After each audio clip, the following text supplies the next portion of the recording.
So yeah, versus a min raise, Queen Jack's a standard call, and not much I'm going to do on this flop. If you see bet, I'd just fold because we don't really have enough equity. There's not enough cards which we can call again on the turn. And once he checks, you could think about check raising, but in this spot, I mean, because people, if they have air, they like to rep the king or the ace, but the ace is actually a lot better card to check raise because you would expect him to, even though I don't know anything about him, you'd expect him to bet a lot more king highs on the flop than ace highs if he's going to be the type to not c-bet a lot. So we're better off just trying to rep the king or a 10 or even a 6 ourselves and just fire 2 streets here.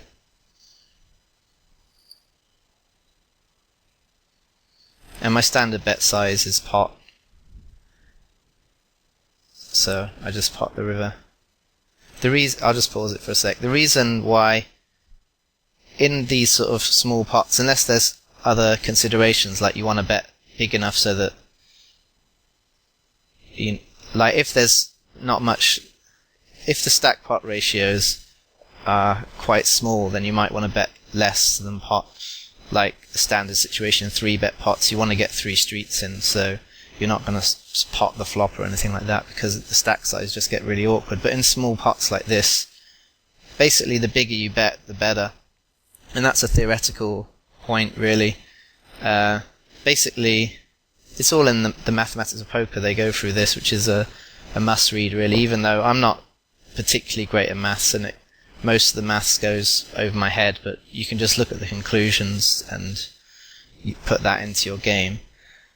But basically, the higher you bet, the more bluffs you can contain in your range. So if you imagine a situation where you either have the nuts or you have complete air and your opponent always has a bluff catcher, and you could bet anywhere from 0 to infinity, you're in position, so you can just check back on the river.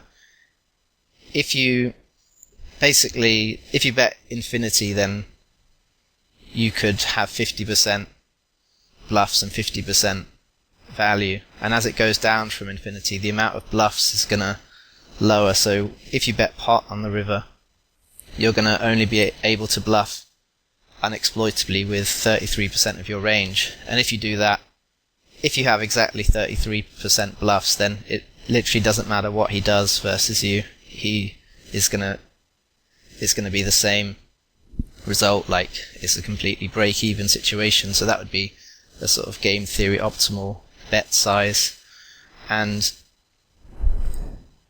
if you imagine that you have these, you have, half bluffs and half half bluff and half value, then you're really going to want to bet as big as you can, so you can make some money with as much of that range as possible. Because if you say you bet pot and you wanted to be roughly balanced, then you could only bluff with 33% of your bluff hands, and you'd have to check back and lose with the rest of it. But if you bet, say, a bit bigger, you could add some of those hands that are automatically losing by checking back into your betting range. So, I'm never, balanced, basically, in a spot like this. Like, no one can be, because it's just requires such amazing sort of knowledge of your range that it's basically impossible. But basically, I make a less mistake by bluffing a lot with a big bet size, so I'm always going to pot here. And also, it is good to put a bit of pressure on your opponents by betting big. And yeah, my standard bet size in a lot of spots, usually with 3 barrels on a lot of boards, is an overbet as well, for that exact same reason. You can include more bluffs. So I just pot it.